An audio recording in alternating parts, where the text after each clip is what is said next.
You will see things in the sky that defy human imagination. I was very skeptical. It just doesn't compute. I can only tell you that it works. There is no devil in witchcraft. That concept of evil is actually a Christian concept.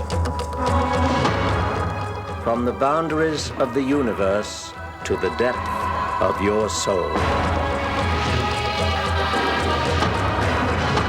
Embark on a journey through the unknown and unexplained as we explore mysteries, magic, and miracles.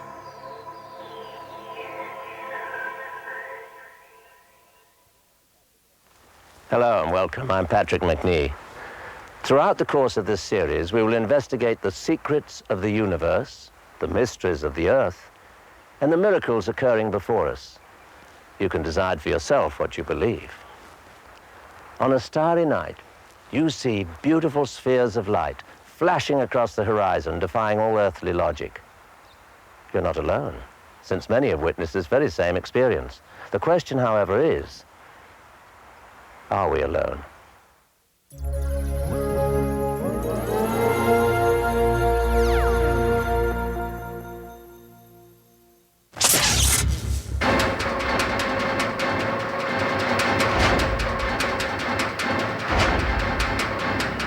UFOs had been visiting the planet Earth before recorded history.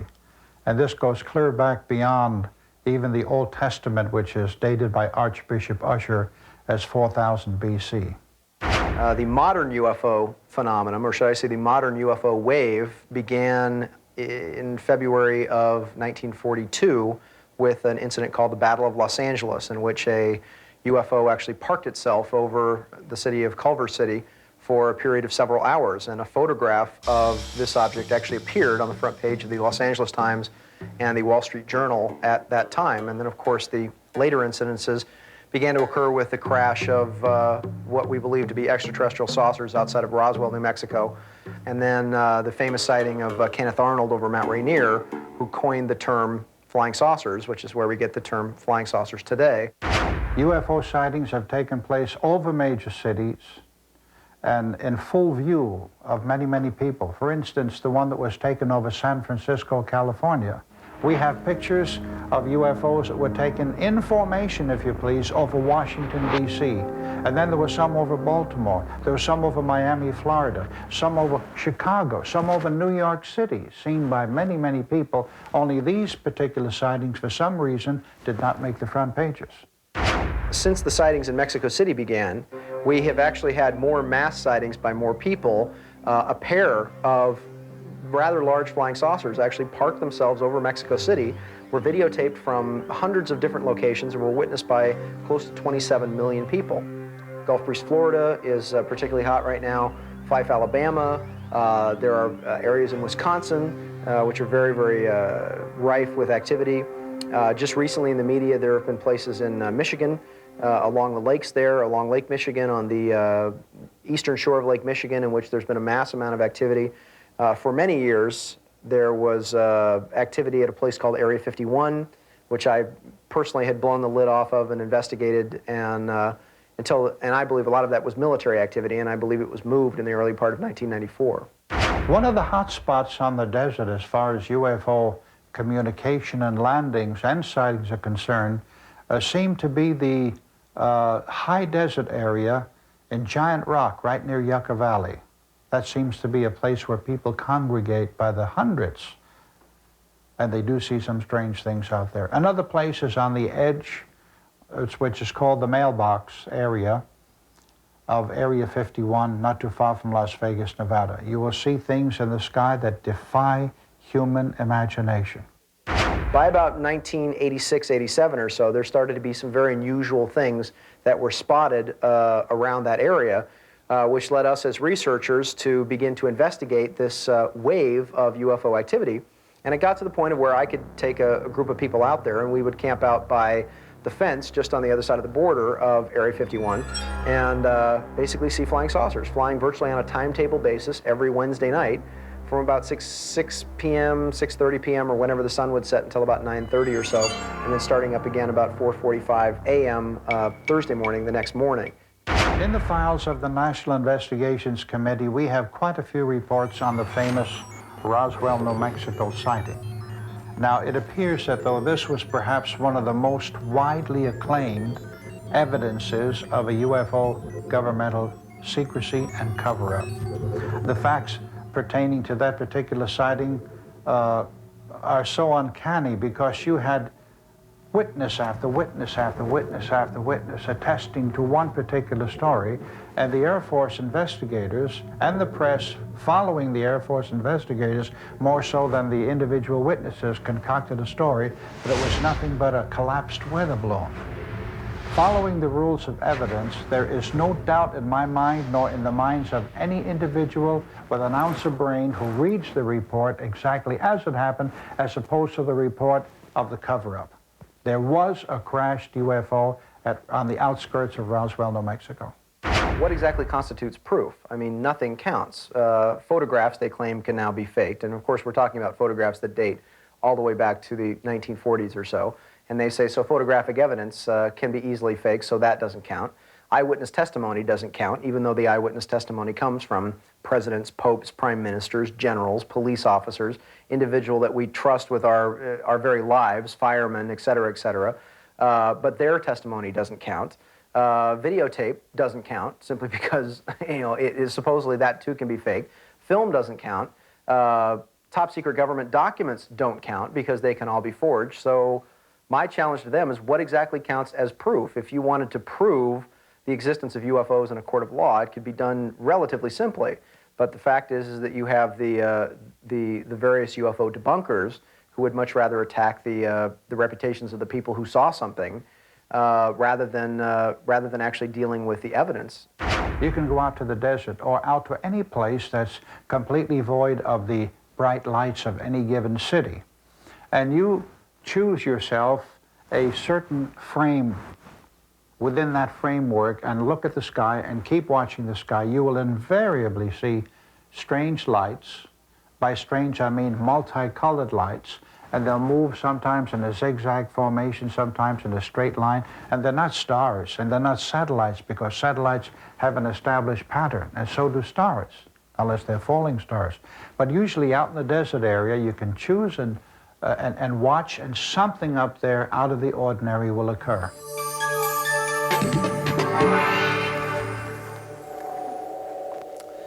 The Akashic Records. Now, they're the master records of everything that has occurred in the universe. The records exist for souls to examine their spiritual progress through many lifetimes. American medium Edgar Cayce drew from the Akashic Records to give advice on healing. He described the path to the Akashic Records as an out-of-body experience where the spirit separates and proceeds down a tunnel of light that opens into a library with unlimited volumes.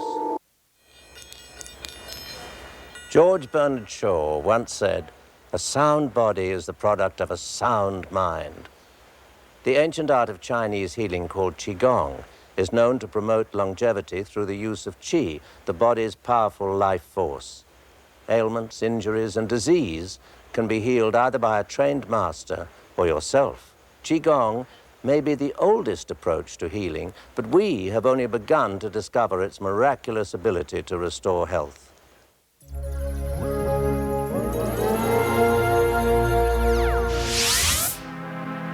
Mystical healing puzzles us because there is no medicine, no x-rays, and no surgery. Chinese Qigong is one form that has cured such illnesses as high blood pressure, digestive problems, obesity, and some kinds of cancer.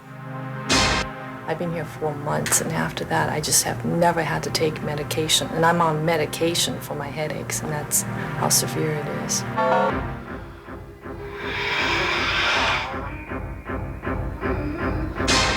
So I was very skeptical, but nevertheless, it does work.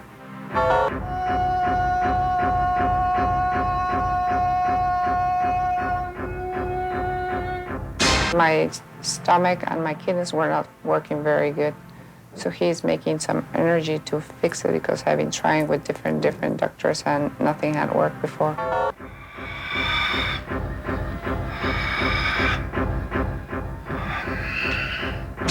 I receive a special treatment for a long time, my energy is much stronger. I can send them to support other people. Yeah, this we call Qigong. Originating in China, Qigong exercises were first recorded on tablets dating from the Zhou dynasty 3,000 years ago. Qigong means breathing exercise. Qi also refers to the body's energy. If there is a deficiency in your Qi, you will be unhealthy. Through the art of Qigong, you can remedy any deficiencies and bring your Qi under control. Many times, Qigong is combined with other forms of healing, such as herbs and acupuncture. Since Qigong is no longer found only in China, you can get the necessary herbs in America's Chinatowns. Depending on the properties and curative effects, different herbs and plants are used.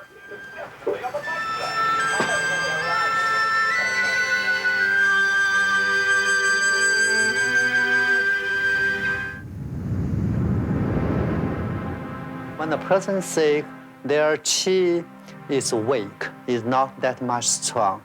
Qi just can help the blood circulation inside the body. Yeah. Your body carries Qi. You have Qi. That's what helps you live. That's part of your living energy. And without it, you're not alive. I came here for an injury in my neck and my left rotor and my shoulder from a car accident where a drunk driver hit me. It's something that I guess through the decades of training that Master Wang has received, he gives you some form of energy for specific problems. But other than that, I really don't know that much about it, and I really don't care. I can only tell you that it works. It's almost like witchcraft or magic, but being brought up in Taiwan, it's part of our heritage. It's part of our beliefs that your body carries Qi. How does Qigong work? This healer will amaze you. You can feel it. It's not moving air, but you feel the energies. The closest thing would be a strong wind, except no moving air, that would push you down. Master Wang from the Chinese Taoist Health Association can use his Qi to push students from a sitting to a laying down position. He places a cup on each person, which acts as an energy battery. He envelops the students with his Qi to support theirs and keeps both the strong and weak Qi from mixing. The students are completely relaxed and feel a warm, tingling sensation throughout their limbs and torso. Their breathing is shallow, their heart beats strong, and some even see colors while their eyes are closed. They're lying here just like sleeping, but it's different from sleep. Their brain was covered by the special energy, and their soul is quite clear. What we talk, they can hear about everything. They know everything, but they cannot move. After a 45-minute session, Master Wang removes his Qi that's been covering the students, allowing them to rise. Their vision and thinking is also clear and powerful. I feel relaxing, and I have clear mind, and the Qi goes inside, feel really good.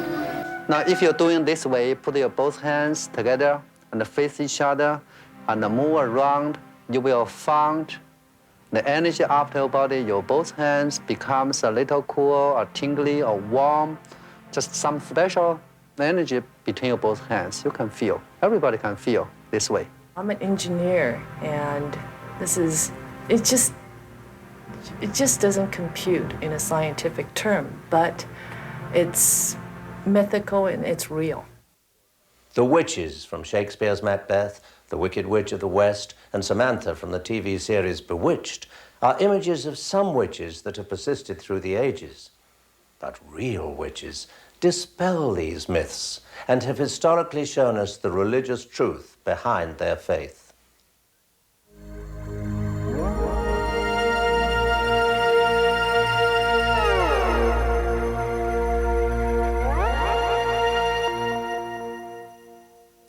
There's a lot of curiosity and just as much misinformation about the whole idea of witches and witchcraft. Well, to explain the myth and explore the mystery, we came here to where it all began in America in the 17th century, Salem, Massachusetts. In the 17th century, the definition of witchcraft, or being a witch, meant that you had made a pact with the devil. They very much believed in the existence of the devil in the 17th century. The pact would have meant that you would give the devil your soul, and in exchange you would get magic, evil powers with which you could torment other people. That's the 17th century definition. Then, of course, there's the popular witch image, which we see a lot of at Halloween. That comes down through probably European culture. You think of Hansel and Gretel and the wicked witch out in the forest, the old woman who was going to bake them in her oven, the wicked witch in The Wizard of Oz, all that imagery. Then there's the third meaning, and this one is, of course, a very different kind of one. There are people who practice witchcraft today, and they date their religion back to ancient times.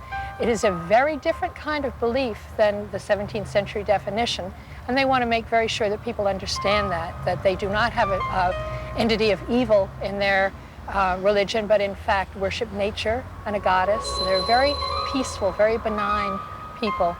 Witchcraft is a religion that is earth-based, which means that it's a religion that works in harmony with the natural forces. It's an honoring of Mother Nature. The fundamental belief is in the duality of the Godhead, that we believe in a God and Goddess. Within that form, it is the feminine and masculine principle within ourselves. The church during the early years, 11th through 17th centuries especially, there was really a lot of propaganda confusing what is the God in nature and in witchcraft. The pagan god, who is another name for him is Pan, you know, the guy with playing the flute and dancing around, and they made him into the Christian idea of the devil so that God could have an adversary. There is no devil in witchcraft, and there never has been. That concept of evil is actually a Christian concept. One of our creeds or credos is do what thou wilt, let it harm none, and also beware of the threefold law. It will come back in a return, as well as positive things. So that is a good check and balance, I believe. The word Wicca or witchcraft comes from wicker. It means to bend or to shape, and it's about bending and shaping the realities that we can change. The negative propaganda against Wiccans has really translated into our fear of wearing our sacred symbols, especially the pentacle, the five-pointed star with the circle around it, which embodies earth, water, fire, air, and spirit, which is the microcosm of the universe. It is also a symbol of protection and reminds us of the web of life, the way everything is interconnected. Witches will practice two ways, well, actually three ways. With robes, without robes, or in street clothes. To make the sanctity of the ritual that much more important, we reserve the robe for the magical rite. We celebrate in circles as opposed to in rows of people sitting and watching someone perform a ceremony. It's very participatory, it's very personal, and everyone who is a part of ceremony contributes to ceremony. Well, we worship in small groups. As opposed to occasionally there's larger celebrations, but usually it's a smaller group. And you know, the traditional coven number is 13, and it's a small group, so you can really get to know people and really work together out of really getting to know each other over time. It's celebrations of the calendar of life, which is the agricultural calendar. The solstices, the equinoxes, the cross-quarter days. You have several celebrations in a year, right? A lot of holidays. Yes, we have 8. We have 8 altogether. The one coming up is the fall equinox, and right after that will be Samhain, or Halloween is the more popular name for it. And these are agricultural holidays. These are the holidays of the farmer's year. And we also have lunar celebrations, full moon, dark moon, new moon celebrations, in addition to personal ceremony for rites of passage, for passages like birth and menopause and menstruation and death. I feel like I have special powers that I've nurtured. I think a general feeling with witches in general is that everyone has these so-called special powers, that they're natural to every person. It's a question of developing them and acknowledging them and learning how to use them for the benefit of yourself and others. Healing abilities, a lot of it is a development of empathy and compassion, which are and intuition, which are certainly traits that everyone has available to them. In many cultures, the evil eye is thought to bring misfortune and even death to those in its path. Evil sorcerers can cast the penetrating gaze, but others may have the inborn ability to use it and not even realize it. The evil eye strikes upon those who are at their peak of prosperity and happiness. If you fear the evil eye, you must immediately clench your hand with the thumb through the middle and fourth fingers. This is guaranteed to ward off the evil curse.